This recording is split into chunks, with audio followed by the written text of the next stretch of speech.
Olá pessoal, hoje eu vou começar uma série de vídeos para a gente conversar um pouco sobre a alopecia androgenética, que é a calvície. Tenho escutado por aí muita desinformação, muitos boatos, muitos mitos, tanto relacionados à causa, como também relacionados ao tratamento dessa condição, tá?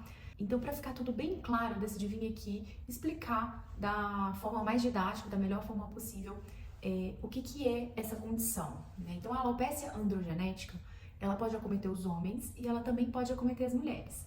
Nos homens, ela já é bem conhecida, de longa data, a famosa calvície, né? Mas pouca gente sabe que as mulheres também podem desenvolver calvície.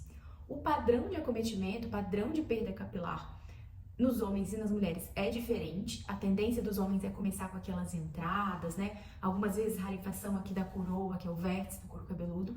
E já nas mulheres, a linha de implantação do cabelo costuma ser preservada e o afinamento, a rarefação, se dá mais no topo do couro cabeludo, nessa região que a gente chama de interparietal. Algumas mulheres podem também ter um afinamento difuso de toda a região do couro cabeludo. Raramente as mulheres vão evoluir para um quadro de calvície completa, como a gente pode ver nos homens, tá? Então, se você, mulher, tem diagnóstico de calvície, muita calma nessa hora, não se desespere, tem tratamento e o prognóstico é um pouco mais favorável do que nos homens. Tanto nas mulheres quanto nos homens, essa doença impacta muito na qualidade de vida. Então, os índices de depressão são maiores, tanto em homens quanto em mulheres que têm perda capilar. Os índices de sucesso no trabalho, de sucesso nas relações interpessoais diminuem, né, por conta de uma perda capilar que a gente pode concluir que não é só estética, afeta várias áreas ali da vida dos pacientes. Isso precisa ser levado a sério, ser levado em consideração. Então, por que acontece a alopecia androgenética, tá?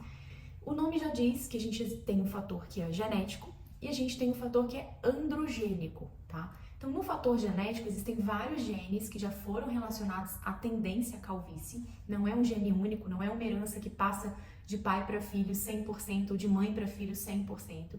Existe uma herança poligênica, a expressividade é variável, então você pode ser o primeiro da sua família a manifestar, pode pular algumas gerações, né? Então, essa herança genética é variável, mas é uma tendência manifestada ali no seu DNA, tá? E o que essa tendência genética vai fazer? Vai fazer com que você tenha maior sensibilidade aos hormônios androgênicos. Na maioria das vezes, os pacientes que têm calvície não têm excesso de hormônios androgênicos. O que eles têm é uma sensibilidade aumentada a esses hormônios que estão circulando em quantidades normais no organismo, tá? Essa sensibilidade aumentada causa maior captação desses hormônios no folículo capilar e essa ação hormonal vai determinar uma alteração do ciclo do cabelo.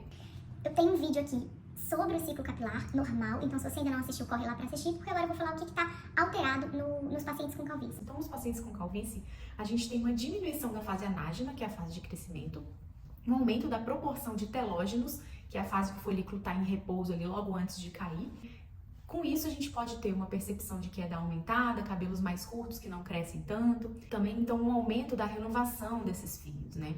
E por alguns mecanismos desconhecidos, a gente sabe que também tem uma alteração morfológica na troca do fio. Então, quando esse fio telógeno cai e vai surgir um novo fio anágeno, alguma coisa acontece ali que favorece um processo que a gente chama de miniaturização.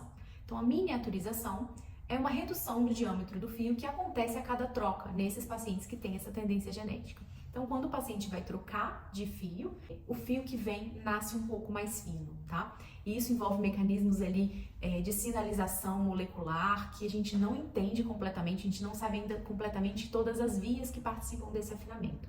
Fato é que a cada renovação, alguns fios vão sendo miniaturizados. E no paciente não tratado, essa miniaturização vai progredindo e a rarefação vai ficando cada vez mais evidente. O microambiente ali do folículo também pode interferir, então colonização por alguns patógenos, alguns micro-organismos da pele podem contribuir com antígenos que vão gerar uma microinflamação, um aumento do estresse oxidativo, excesso de exposição solar, tabagismo, outras coisas que produzem radicais livres ali no couro cabeludo também podem favorecer ou acelerar esse processo. Então é por isso que acontece a alopecia androgenética masculina e feminina.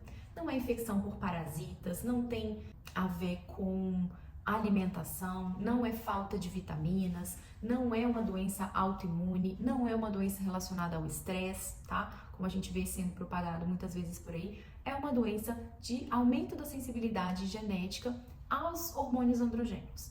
Na mulher, o papel desses hormônios androgênicos é um pouco menos claro, por isso que elas não têm uma resposta tão boa com a inibição desses hormônios androgênicos como a gente vê com os homens, mas é basicamente isso que acontece. E no próximo vídeo a gente vai continuar falando sobre alopecia androgenética. Manda suas perguntas que eu vou tentar responder.